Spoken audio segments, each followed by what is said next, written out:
Hola a todos, bienvenidos a un nuevo vídeo de análisis literario. Hoy vamos a echar un vistazo a una obra que hemos resumido en este canal y que os dejaré en la descripción el resumen por actos para que le podáis echar un vistazo. En este vídeo, sin embargo, no vamos a hablar del argumento como tal, vamos a hablar de los personajes, de los temas, de los símbolos y motivos importantes en esta obra, así como el estilo que impregna Lope de Vega a todas sus obras de teatro. Es muy importante que os suscribáis para que pueda seguir haciendo este tipo de vídeos. Y ahora, sin más preámbulo, comencemos. Comencemos hablando de los personajes de la obra de teatro Fuenteovejuna.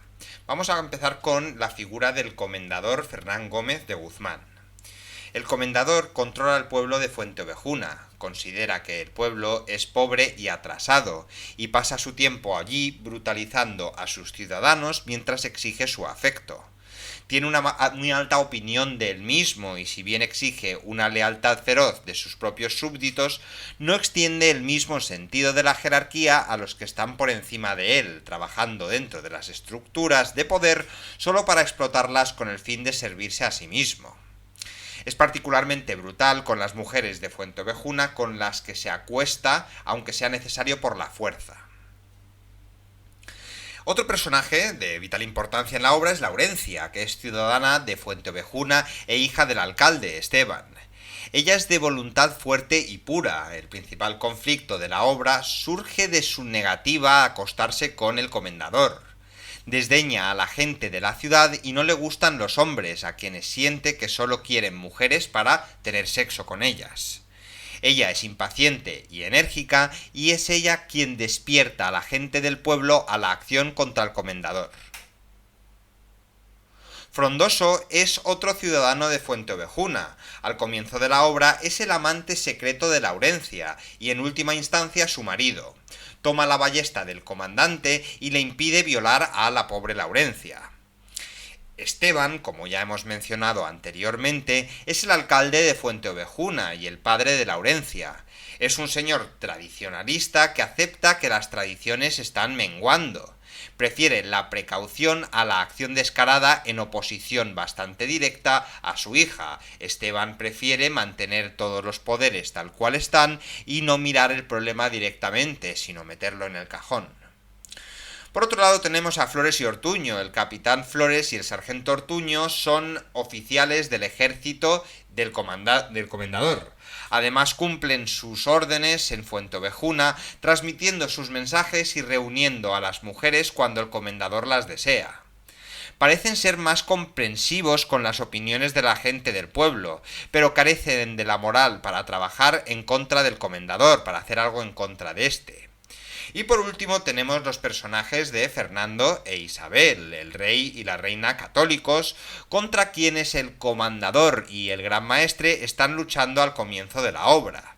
Sus decisiones ayudan a impulsar los acontecimientos de la obra y en última instancia deciden el destino de Fuenteovejuna, pero no están del todo presentes en la acción en sí antes de la escena final. Hay otros personajes que también tienen relevancia, como puede ser don Manrique, un hombre sosegado, noble, leal caballero y mesurado. Es todo un ejemplo en el pueblo. O el maestre, que es un falso y desfasado, que igual que el comendador, es farsante y arrogante hasta la médula. Y luego también Pascuala y Mengo, que son labradores de contrapunto gracioso y representan el universo cómico de lo rústico, aunque demuestran ser capaces de encontrar el amor altruista. En cuanto a los temas de Fuenteovejuna hay multitud. Aquí yo he decidido priorizar tres: la lucha de clases, los derechos de las mujeres y lo tradicional contra el progreso. Sobre la lucha de clases es uno de los temas centrales de Fuenteovejuna, y de hecho la obra fue adaptada con frecuencia por los poderes comunistas durante el siglo XX para mostrar el mensaje del poder del pueblo llano sobre la aristocracia. Hay una gran brecha entre los que están en el poder en la obra y los que no lo tienen, a saber, los campesinos pobres y campesinos de Fuenteovejuna. El comendador se esconde en la ciudad porque tiene riqueza y poder debido a su posición, y esto le permite controlar fácilmente a la gente. Además, exige diezmos de ellos, en otras palabras, abusa de su poder y posición para quitarle aún más a la gente del pueblo de lo poco que tienen. Individualmente, la gente no puede defenderse, sin embargo, como colectivo, pueden levantarse contra el comandante y recuperar su ciudad. Además, solo abandonando sus identidades individuales y adoptando la identidad del colectivo, pueden escapar al castigo por el asesinato del comendador. Sin embargo, esta lectura es complicada por el hecho de que en última instancia preguntan a Fernando e Isabel para gobernarlos en lugar del comendador. Son capaces de vencer al comendador, pero tal vez no estén dispuestos a superar la jerarquía de clases. Sobre la base del tema más amplio de la lucha de clases y la acción colectiva, se encuentra el tema más pequeño, pero similar, que es el de la vida rural contra la vida urbana. Estos dos modos de vida se oponen entre sí a lo largo de la obra, con la gente de Fuenteovejuna retratada como gente sencilla pero honorable, sobre todo en comparación con la gente de la ciudad de la que forman parte el comendador y el gran maestre, y el control de la ciudad por parte del comandante también podría verse como la población rural controlada por la gente de ciudad, a pesar de no compartir sus preocupaciones más importantes. Al principio de la obra, Laurencia y Frondoso se burlan de la moralidad y la hipocresía de los de ciudad, sugiriendo que no tienen moral y no quieren decir nada de lo que dicen. A diferencia de los del campo, que son gente buena y honesta, siempre hay una intención en sus palabras. Asimismo, cuando Leonelo, un estudiante universitario, regresa, informa no de satisfacción y asombro, sino de desilusión con la educación superior y la mundanalidad que la acompañó en ese momento. Mundanalidad, perdona, es que hay veces que se me traban algunas palabras. Por otro lado, como tema importante de la obra, tenemos los derechos de las mujeres. Que esto quizás resulte sorprendente porque es una obra de teatro del siglo XVII, pero los derechos y la capacidad de las mujeres dominan la acción de la obra. El comendador es descrito como brutal y ciertamente hay algunos hombres, como Mengo, que sufren a sus manos. Sin embargo, es su brutalidad hacia las mujeres lo que está en el centro.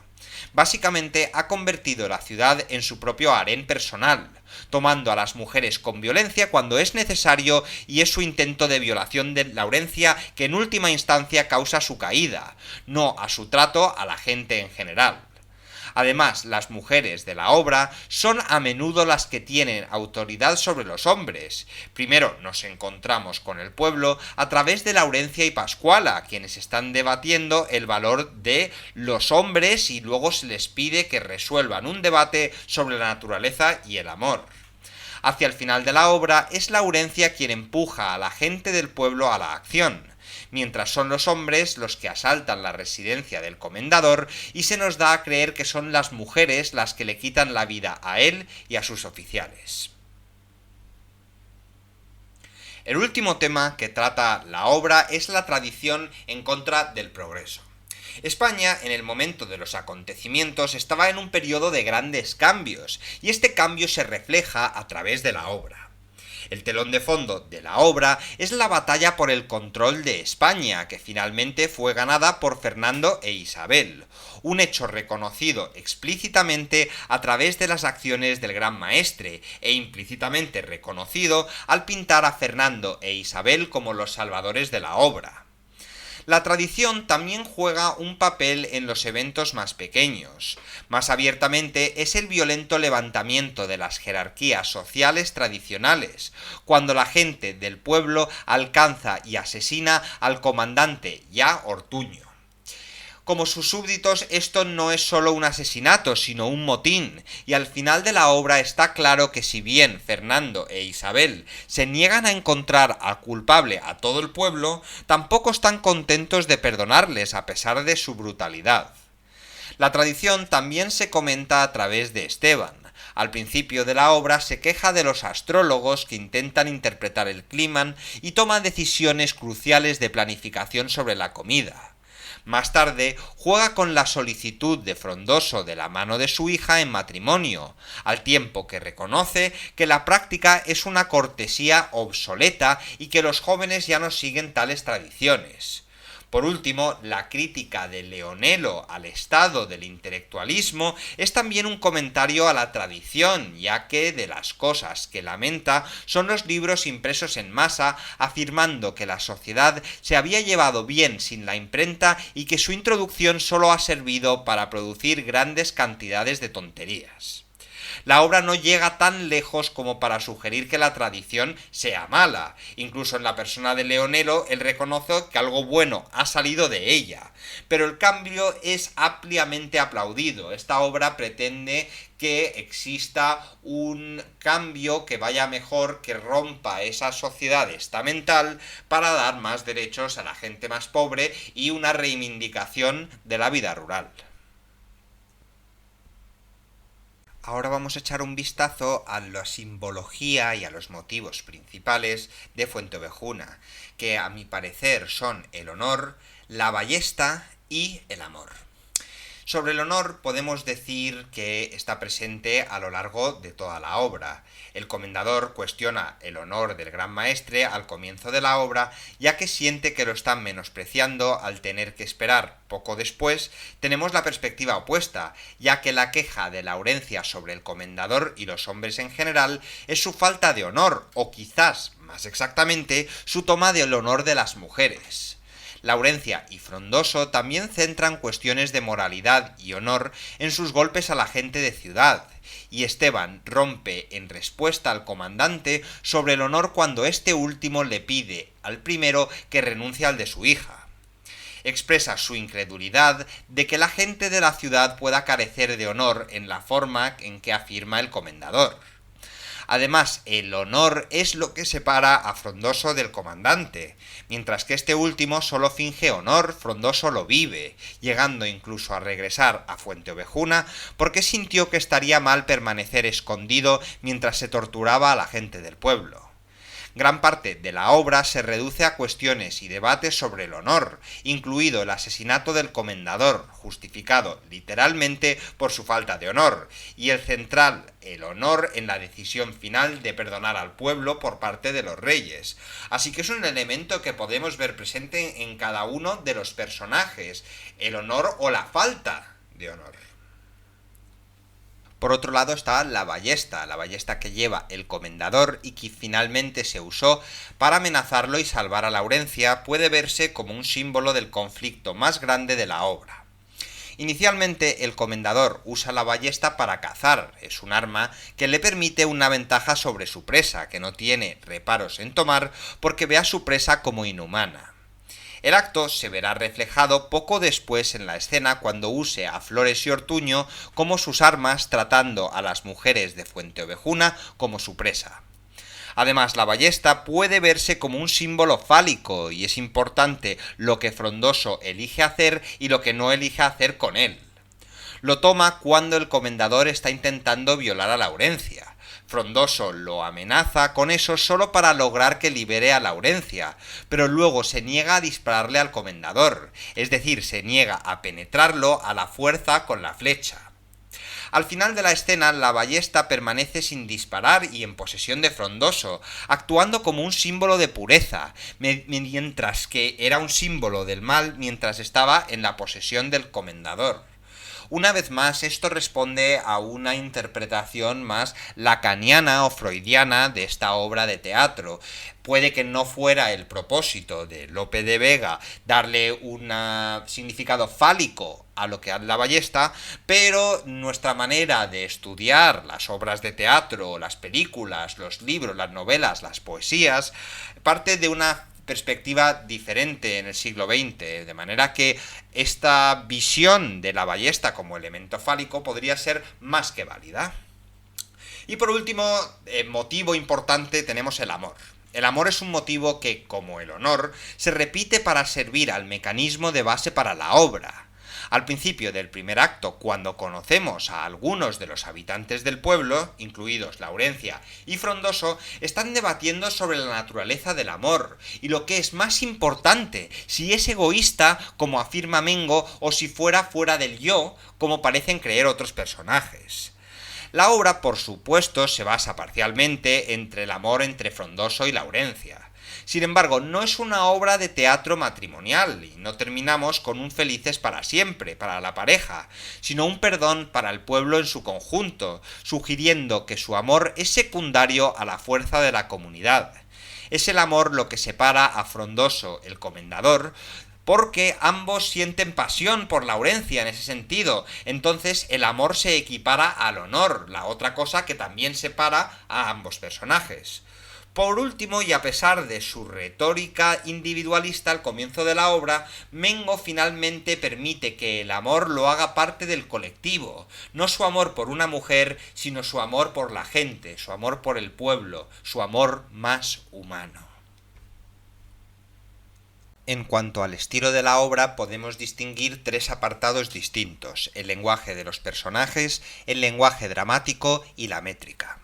Por un lado, el lenguaje de los personajes en general se cumple lo que Lope llama el decoro poético, es decir, que cada personaje hable según su condición. Así, los reyes tienen intervenciones breves y sentenciosas, el comendador usa frecuentemente imperativos en varias fórmulas y los campesinos emplean un lenguaje con arcaísmos y vulgarismos, entre los que los más frecuentes son H por F, como huego en vez de fuego, o a la E en vez de a la fe. La metátesis del grupo de L, como dalde en vez de dadle.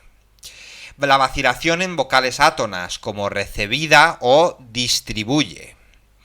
Simplificación de grupos consonánticos, como eceto en vez de efecto. Uso de refraneros y construcciones idiomáticas propias de la gente pobre, y los juramentos con soncas, que pueden ser en verdad, o el tirte afuera, con tírate afuera, ¿no? Por otro lado, el lenguaje dramático, este apartado pertenecen los apartes, monólogos y diálogos. Los apartes solo aparecen dos veces, las dos en boca de Leonelo sobre la crueldad del comendador. Los monólogos, una vez cuando Laurencia en tono lírico se confiesa a sí misma su preocupación por lo que le pueda ocurrir a su amado Frondoso.